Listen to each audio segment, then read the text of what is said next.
Hello everyone, আসসালামু আলাইকুম সকলকে। তোমাদের সবাইকে আমাদের স্কুল ম্যাথমেটিক্স ইউটিউব চ্যানেলে স্বাগতম।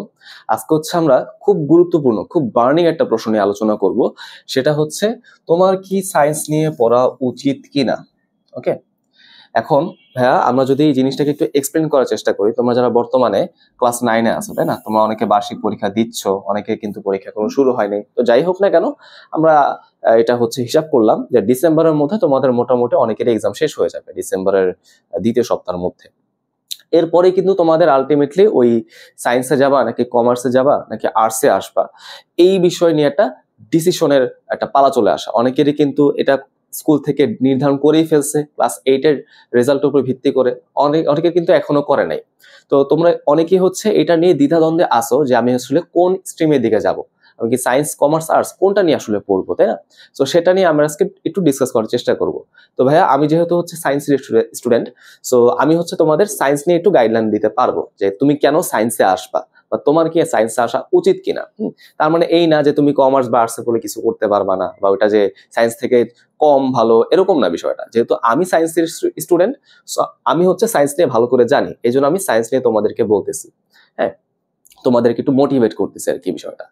তো চলো আমরা কিছু পয়েন্টের মাধ্যমে আমাদের এই সায়েন্স নিয়ে পড়ার কারণগুলো বা এইটা যৌক্তিকতা আমরা একটু আলোচনা করার চেষ্টা করি। আচ্ছা দেখো, প্রথমে আমরা কি দেখবো, সায়েন্সের গুরুত্ব এবং সায়েন্সে পড়ার ভবিষ্যৎ, তাই তো? এখন এই সায়েন্সের গুরুত্ব বলতে শেষ করা আসলে যায় না। বর্তমানের যুগটা কি বলতো, তথ্য প্রযুক্তির যুগ। এখানে আমরা ডেটা সায়েন্স নিয়ে কাজ করি, আমরা কিন্তু ন্যানো টেকনোলজি, ক্রায়োসার্জারি, এরকম বিভিন্ন, তারপর ধর হচ্ছে এআই, তাই না? তারপর ধর হচ্ছে আমাদের স্পেস রিলেটেড অ্যাস্ট্রোলজি, এরকম বিভিন্ন স্পেক্ট নিয়ে আলোচনা করি। আমাদের এই যে আমি যে ক্লাস করতেছি, তাই না, আমি যে মোবাইলে রেকর্ড করতেছি, তারপর আমি যে ইউটিউবে আপলোড দিব, এগুলো সবই কিন্তু টেকনোলজি।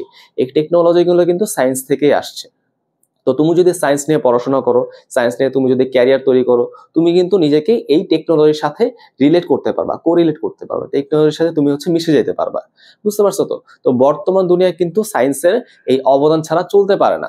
বুঝতে পারছো? এই যে আমরা তুমি চিন্তা করে দেখো, তোমার ল্যাপটপটা চিন্তা করো বা তোমার কম্পিউটারটা চিন্তা করো, এই যে আমি হচ্ছে এখানে এসি চালাইছি, তারপর ধরো এখানে লাইট জ্বলতেছে, সবকিছু কিন্তু সায়েন্সের অবদান।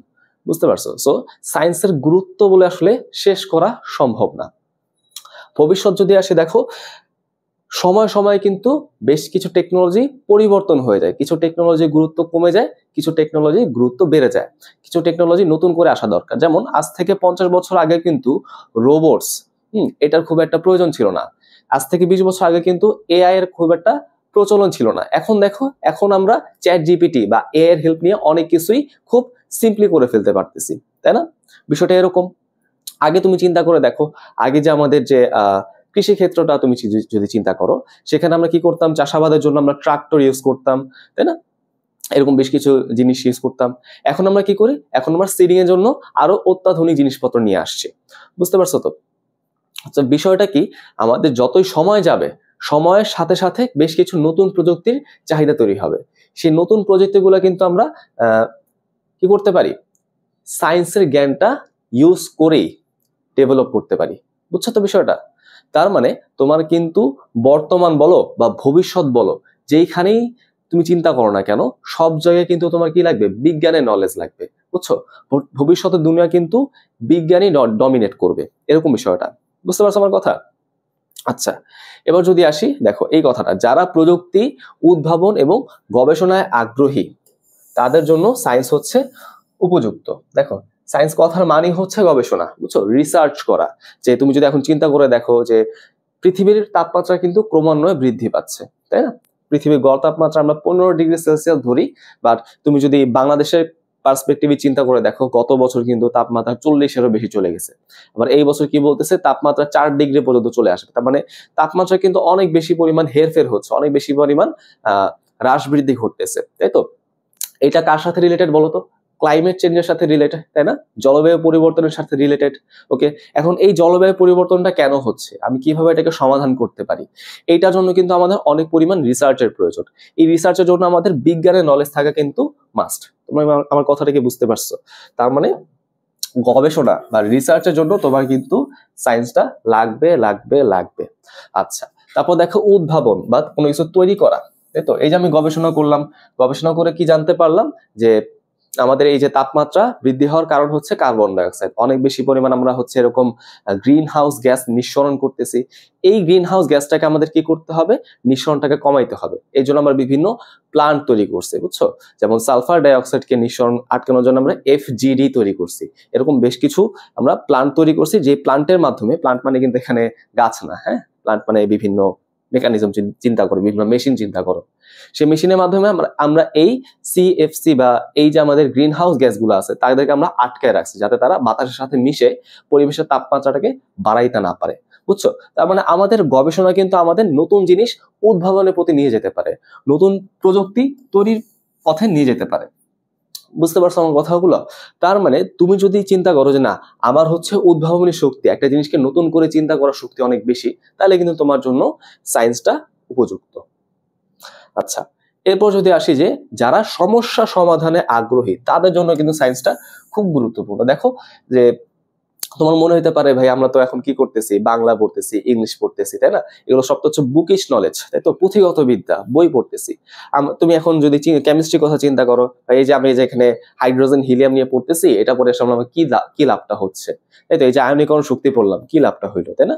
বিষয়টা হচ্ছে যে এই নলেজগুলো আমাদের ব্রেনটাকে ট্রেন করে, বুঝছো? আমরা এখন যা পড়তেছি, যা শিখতেছি সায়েন্স নিয়ে, তোমরা ফিজিক্স পড়ছো, কেমিস্ট্রি পড়ছো, বায়োলজি পড়ছো, তো এইগুলার অ্যাপ্লিকেশন কিন্তু বর্তমানে আমাদের লাগতেছে না, বাট এটা কি করে, আমাদের ব্রেনটাকে শার্প করে, আমাদের মাইন্ডটাকে ট্রেন করে, ঠিক আছে? যখন আমরা মাইন্ডকে এরকম ভ্যারিয়াস জিনিসপত্র দিব, তখন সে কি করবে, তখন সে হচ্ছে আরো দ্রুত গতিতে ডিসিশন নেওয়া, দ্রুত গতিতে কাজ করে শিখে ফেলে, বুঝতে পারছো? এখন ধরো তুমি রাস্তা দিয়ে হাঁটতেছো, তাই না? তুমি দেখলে কি একটা মানুষ হচ্ছে একটা একটা বাইকের সাথে গুতা খেয়ে বা একটা বাইকের সাথে অ্যাক্সিডেন্ট করে তার ধরো পাটা ছিলে গেছে, হ্যাঁ, পাটা ধরো একটু কেটে গেছে। এখন তুমি তো সায়েন্সের স্টুডেন্ট, তুমি কিন্তু বায়োলজি পড়ছো, তুমি বায়োলজি থেকে শিখছো কিভাবে ফার্স্ট এইড দিতে হয়, কিভাবে ওই উন্ডটাকে, হ্যাঁ, কিভাবে ওই জখমটাকে তুমি কিছু সময়ের জন্য ভালো রাখতে পারো, তাই না? কিভাবে তুমি এখানে ওয়াশ দিবা, কিভাবে ড্রেসিং করবা, তাই না? তারপর তাকে হসপিটালে পাঠাইতে হবে। তার মানে খেয়াল করে দেখো, তোমার এই বইয়ের নলেজটা কিন্তু আলটিমেটলি তোমার জীবনে যে সমস্যাগুলো আসবে, তুমি যে জীবনের সিচুয়েশন গুলোর মধ্যে পড়বা, সেখানে তুমি কিন্তু অ্যাপ্লাই করতে পারবা, বুঝতে পারছো? এরকম বিষয়টা। সো বাস্তব জীবনে যে সমস্যাগুলো আছে বা যে সিচুয়েশন গুলো আছে, অবস্থাগুলো আছে, সেই অবস্থার জন্য কিন্তু অবস্থার ভালো একটা আউটপুট দেওয়ার জন্য কিন্তু সায়েন্সের নলেজ থাকাটা কিন্তু খুব গুরুত্বপূর্ণ। আমার কথা কি তোমরা বুঝতে পারছো? আচ্ছা, পরে দেখি কি বলা হয়েছে, যে যারা নতুন কিছু শিখতে বা আবিষ্কার করতে ভালোবাসে, তাদের জন্য কিন্তু সায়েন্সটা খুব গুরুত্বপূর্ণ। যেমন ধরো আমার একজন স্টুডেন্ট আছে, ও কিন্তু রোবট নিয়ে হচ্ছে অনেক বেশি আগ্রহী, ঠিক আছে? ও হচ্ছে বিভিন্ন ছোটখাটো রোবট তৈরি করে, রোবোটিক কার তৈরি করে, এরকম করে তৈরি করে। ও কিন্তু বিভিন্ন অলিম্পিয়াডের সাথে রিলেটেড, বুঝতে পারছো? তার মানে ওর কিন্তু ইন্টেনশনটা এই বুকিশ নলেজের চেয়ে বা পুঁথিগত বিদ্যার চেয়ে, বইয়ের জ্ঞানের চেয়ে ওই বাস্তব লাইফের এক্সাম্পলের প্রতি বেশি কনসেন্ট্রেটেড। ওকে, তার কিন্তু ওই দিকে আগ্রহটা অনেক বেশি। তো তোমাদের এরকম যাদের অনেক বেশি আগ্রহ আছে সায়েন্স রিলেটেড জিনিসপাতি নিয়ে, তাই না, টেকনোলজি নিয়ে, তাই না, তোমরা অনেকে আবার মোবাইল সম্পর্কে ভালো জানো, তাই না, অনেকে কিন্তু হচ্ছে এই কম্পিউটার সম্পর্কে ভালো জানো, অনেকে কিন্তু এখনই প্রোগ্রামিং করতে পারো, তাই না? তো তোমাদের এইসব যাদের হচ্ছে নতুন কিছু জানতে বা শিখতে বা করতে ভালো লাগে, তাদের জন্য কিন্তু সায়েন্সটা অনেক বেশি আমি বলবো যে উপযুক্ত। ওকে, আচ্ছা, এরপরে কি বলছে দেখো, যারা আন্তর্জাতিক স্তরে কাজ করতে চান, তাদের জন্য কিন্তু সায়েন্সটা অনেক বেশি ফলপ্রসূ। যেমন ধরো তোমরা যদি বুয়েটের কাউকে চেনো, হ্যাঁ, দেখবা যে বুয়েটে যে সামনের সারি যে স্টুডেন্ট গুলা থাকে, তারা কিন্তু হচ্ছে অনার্স করার পর বাইরে দেশে চলে যায়। তারপর ধরো হচ্ছে ঢাবিতে যারা থাকে, ঢাবির যে জেনেটিক ইঞ্জিনিয়ারিং বলো বা ট্রিপলি বলো, এদের কিন্তু অনেকে হচ্ছে দেশের বাইরে চলে যায়। কেন? কারণ আন্তর্জাতিক স্তরে কিন্তু আমাদের কি হবে, আমাদের হচ্ছে এই সায়েন্সের জ্ঞানটার প্রয়োগ বা প্রসার অনেক বেশি। হ্যাঁ, আমাদের দেশে কিন্তু আমরা যেহেতু একটা থার্ড ওয়ার্ল্ড কান্ট্রি, আমাদের দেশে কিন্তু অনেক কিছু আসলে আমরা প্রয়োগ করতে পারি না, তাই না? অনেক কিছু থেকে কিন্তু আমরা পিছানো।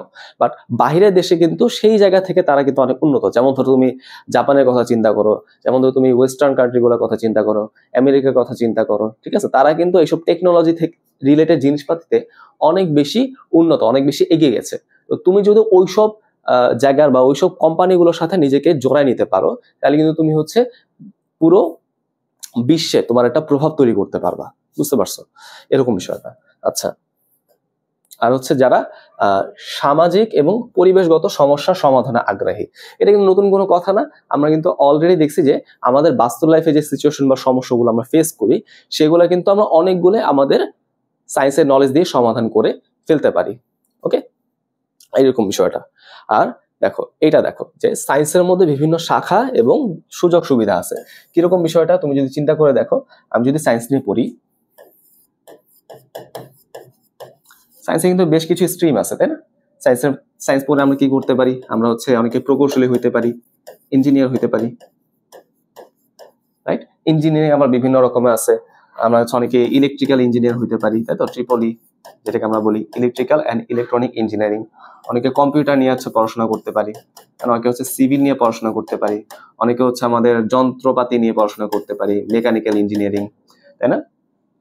তারপর ধরো হচ্ছে আমাদের এরকম বেশ কিছু ইঞ্জিনিয়ারিং আছে, আরো ছোটখাটো বিভিন্ন ইঞ্জিনিয়ারিং আছে। তো যাই হোক না কেন, আমাদের কিন্তু ইঞ্জিনিয়ারিংটা অনেক বেশি ডাইভার্সিফাইড, অনেক কিছু নিয়ে পড়াশোনার সুযোগ আছে। এখন তুমি তোমার ইন্টারেস্ট অনুযায়ী কিন্তু এই সাবজেক্টগুলো চুজ করতে পারো। তুমি যদি ধরো হচ্ছে ইলেকট্রনিক জিনিসপাতি নিয়ে তোমার হচ্ছে অনেক বেশি কৌতূহল আছে, ঠিক আছে, তাহলে তুমি ট্রিপলি পড়তে পারবা। তোমার ধরো কম্পিউটার নিয়ে অনেক বেশি কৌতূহল আছে, সিএসসি পড়তে পারবা।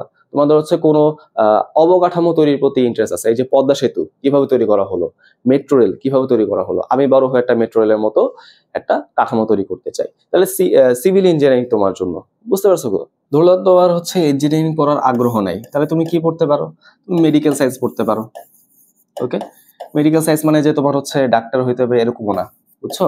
তুমি কিন্তু চাইলে হচ্ছে একটা তো হইতেই পারবা, তুমি এমবিবিএস করতে পারবা, তুমি হচ্ছে দাঁতের ডাক্তার হইতে পারবা, বিডিএস করতে পারবা, ঠিক আছে? তারপর ধরো হচ্ছে তুমি ফার্মাসি নিয়ে পড়তে পারবা, হ্যাঁ, ওষুধপত্র কিভাবে তৈরি করা হয়, বুঝছো? এবার তুমি পড়তে পারো। তুমি চাইলে নার্সিং পড়তে পারো, হ্যাঁ, তুমি চাইলে এখানে নার্সিং পড়তে পারো। তো মানব সেবার জন্য যেই সব সেক্টরগুলো দরকার সেগুলো কিন্তু আলটিমেটলি আমাদের সায়েন্স রিলেটেড নলেজ থেকে আসে, বুঝছো? যেটাকে আমরা মেনলি লাইফ সায়েন্স বলি। তো এটা আমি বলে দিই যে লাইফ সায়েন্স এটা আসলে কি। লাইফ সায়েন্স বলতে কি বোঝায়? এখানে হচ্ছে মেনলি বায়োলজি রিলেটেড পড়াশোনা, ঠিক আছে? যেমন ধরো জেনেটিক ইঞ্জিনিয়ারিং, বায়োটেকনোলজি, তারপর ধরো হচ্ছে আমি যদি বলতে চাই মাইক্রোবায়োলজি, মাইক্রোবায়োলজি, এইসব জিনিসগুলো। তারপর হচ্ছে ফুড অ্যান্ড নিউট্রিশন সায়েন্স, অর্থাৎ যেগুলো হচ্ছে মেনলি পিওর বায়োলজি, হ্যাঁ, মেডিকেলের বাইরে যেসব বায়োলজির নলেজ সেগুলো কিন্তু আমরা চাইলে এইসব সেক্টরে অ্যাপ্লাই করতে পারি। বুঝতে পারছো? তো তো তুমি কিন্তু চাইলে সায়েন্সে পড়ে যে একদম ডাক্তার ইঞ্জিনিয়ার হইতে হবে এরকমই কিন্তু বিষয় না, তুমি কিন্তু তোমার ইন্টারেস্ট অনুযায়ী বিভিন্ন সেক্টরে যাইতে পারবা। বুঝতে পারছো? তো আমাদের সায়েন্স স্ট্রিমটা, তো আমাদের এই সায়েন্স স্ট্রিমটা অনেক বেশি ডাইভার্সিফাইড, হ্যাঁ, অনেক বেশি সুযোগ সুবিধা আছে, এটা বিভিন্ন ব্রাঞ্চেস আছে। আমাদের ইচ্ছা অনুযায়ী কিন্তু চাইলে আমরা বিভিন্ন ব্রাঞ্চের দিকে চলে যেতে পারি। ওকে, বিষয়টা এরকম। আর লাস্টে আমি যে কথাটা বলবো সেটা হচ্ছে কিছু মিথ কথা, কিছু ভুল ধারণা, যেটা আমরা কি কি ভুল ধারণা জানি। সেটার মধ্যে প্রথমে আমরা জানি যে সায়েন্স কারা পড়ে? সায়েন্স মেনলি পড়ে হচ্ছে ভালো স্টুডেন্টরা, ভালো স্টুডেন্টরা। এই কথা হচ্ছে আমাদের প্রথম মিথ। ওকে, তাহলে মনে রাখবা যে ভালো স্টুডেন্ট বলতে কিন্তু কোনো স্টুডেন্ট নাই। স্টুডেন্ট হচ্ছে শুধুমাত্র স্টুডেন্ট। যে স্টুডেন্ট হচ্ছে বেশি পড়াশোনা করবে সে হচ্ছে ভালো স্টুডেন্ট। তার মানে তোমার যদি এখন ধরো তোমার 9 এর কোনো নলেজই নাই, তুমি হচ্ছে 9 বা ক্লাস 8 বা 7 কখনো কিন্তু পড়াশোনা করো নাই, এখন তুমি চিন্তা করলে যে না, এখন আমাকে লাইফ নিয়ে সিরিয়াস হইতে হবে, এখন থেকে আমি পড়াশোনা করা শুরু করব। তার মানে এখন থেকে কিন্তু তুমি চাইলে ভালো স্টুডেন্টে পরিণত হইতে পারবা। ওকে, তার মানে পড়াশোনা শুরু করার কিন্তু আসলে কোনো সময় নাই। বুঝতে পারছো? তুমি কিন্তু চাইলে এখনই শুরু করতে পারো। তুমি সারা বছর পড়ো নাই, তুমি চাইলে এখন শুরু করতে পারো। এখন শুরু করলেও কিন্তু তোমার দ্বারা সম্ভব। বুঝতে পারছো আমার কথা? তো এইটা কিন্তু আমরা ভুলে যাব, ঠিক আছে? এই কথাটা কিন্তু আমরা মাথায় রাখবো না যে ভালো স্টুডেন্টরা শুধুমাত্র সায়েন্স নেয়। সায়েন্স সবার জন্য, সব স্টুডেন্টের জন্য। তুমি যদি সায়েন্স নিয়ে ভালো করতে চাও তাহলে কিন্তু তুমি হচ্ছে কি করবা, তুমি কিন্তু এই ভালো স্টুডেন্টে কনভার্ট হইতে পারবা। ওকে, তার মানে তোমার মার্ক কম বা তুমি এটা পারতেছো না, বুঝতেছো না, এই জন্য তুমি হচ্ছে সায়েন্স নিয়ে মানে এরকম না বিষয়টা। তোমার যদি আগ্রহ থাকে, তোমার যদি ইচ্ছা থাকে, তাহলে কিন্তু তুমি এফোর্ট দিয়ে দিয়ে সায়েন্সে ভালো করতে পারবা। বুঝতে পারছো কথাটা? আচ্ছা, সেকেন্ড যে সমস্যাটা বা সেকেন্ড যে মিথটা সেটা হচ্ছে যে সায়েন্স থেকে মার্ক তোলা অনেক কঠিন। মার্ক তোলা মানে নাম্বার তোলা আর কি, মার্ক তোলা অনেক কঠিন, এটা হয়তো তোমরা শুনে আসছো যে সায়েন্সে আমাদের কি হয়, ফিজিক্স বলো বা ম্যাথ বলো বা কেমিস্ট্রি বলো, এখানে কিন্তু অনেক বেশি অঙ্ক টঙ্ক আসে, তাই না? তো তোমরা যারা অঙ্কে দুর্বল তাদের জন্য কিন্তু এই জিনিসটা একটু কঠিন লাগতে পারে, যে ঠিক আছে অঙ্ক যদি না পারে আমাকে কেন মার্ক দিবে, তাই না? তো মনে রাখবো যে আমাদের এই ফিজিক্স বা ম্যাথ বা কেমিস্ট্রি এইসব যে সাবজেক্টগুলো আছে তারা কিন্তু ইন্টার কানেক্টেড, একটার সাথে আরেকটা সংযুক্ত। তার মানে তুমি যদি বেসিকটাকে ক্লিয়ার রাখতে পারো তাহলে কিন্তু কোনো সাবজেক্টই তোমার জন্য সমস্যা হবে না। ওকে, তার মানে প্রথম কথা হচ্ছে আমাদের এই মার্ক তোলা কঠিন কাজটাকে আমি কিভাবে হচ্ছে সমাধান করতে পারি, বেসিক ডেভেলপমেন্টের মাধ্যমে, বেসিক বিল্ড আপের মাধ্যমে। ঠিক আছে, যেসব কথাগুলো আমাদের লাগবেই, যেমন তোমরা যদি ইন্টারমিডিয়েটে যদি ওই নিউটনীয় বলবিদ্যা পড়তে চাও, তার জন্য কিন্তু আমাদের 9-10 বল সম্পর্কে জানতে হবে। এই বল জানতে গেলে আবার গতি সম্পর্কে জানতে হয়। তার মানে প্রত্যেকটা জিনিস হচ্ছে একটার সাথে আরেকটা সংযুক্ত, একটার সাথে আরেকটা রিলেটেড। ওকে, তাহলে মানে আমি যদি আমার ছোট ছোট কথাগুলোকে, বেসিক জিনিসপাতিগুলোকে সমাধান করে ফেলি, তাহলে কিন্তু এই যে মার্ক তোলার যে টেনশন সেটা কিন্তু আমাদের মাথায় আর থাকবে না। ওকে, আচ্ছা, আর কি পয়েন্ট তুমি চিন্তা করতে পারো যেটা তুমি একদম কমনলি শুনে থাকবা, যে সায়েন্স নিলে জীবন শেষ, তাই তো, পড়তে পড়তে একদম জীবনটা শেষ হয়ে যায় নাকি, এরকম বিষয়টা। এখন তোমাকে আমি এটা একটু বাস্তবতা বলি, যে তুমি ধরো হচ্ছে একজন ডাক্তার হবা, তাই না? তো তোমার কাছে একজন রোগী আসবে চিকিৎসা করাতে, তাই তো, ধরো একজন রোগী হচ্ছে সার্জারি করা দরকার। এখন তুমি চিন্তা করে দেখো, আমি যদি ওই রোগীর একটা ভুল ধমনী কেটে ফেলি তাহলে কিন্তু সে রক্তপাত হয়ে মারা যাবে। তার মানে ওই লোকটা, ওই পেশেন্টটা তোমার কাছে কিন্তু বিশ্বাস করে আসছে, সে বিশ্বাসে যদি তোমাকে প্রতিদান দিতে হয়, তার জন্য তোমাকে অবশ্যই নিজে 100% এফোর্টটা দিতে হবে। বুঝতে পারছো বিষয়টা? তার মানে আমাদের যদি এরকম জিনিসটা চিন্তা ভাবনা আসে যে না, আমি হচ্ছে কোনো মতে একটা পরে একটা রেজাল্ট করলেই হয় না, আবার এই পড়াশোনার উপর কিন্তু অন্য অনেকের জীবন প্রত্যক্ষ এবং পরোক্ষভাবে জড়িত। আমি যদি তাদের জন্য বেটার সার্ভিস দিতে চাই, তাদের জন্য যদি একটা আমরা কমফোর্টেবল জীবন উপহার দিতে চাই, তার জন্য কিন্তু আমাকে কি করতে হবে, কষ্ট করতে হবে। ওকে, তার মানে এই না যে আমাকে কষ্ট করে যাইতেই হবে, আমার জীবনে কোনো এনজয়মেন্ট নাই, বিষয়টা কিন্তু এরকম না। বুঝতে পারছো? আমাদেরকে মনে রাখতে হবে পড়াশোনা হচ্ছে আমাদের মুখ্য বিষয়, বুঝছো? পড়াশোনা হচ্ছে আমাদের প্রাইমারি দায়িত্ব।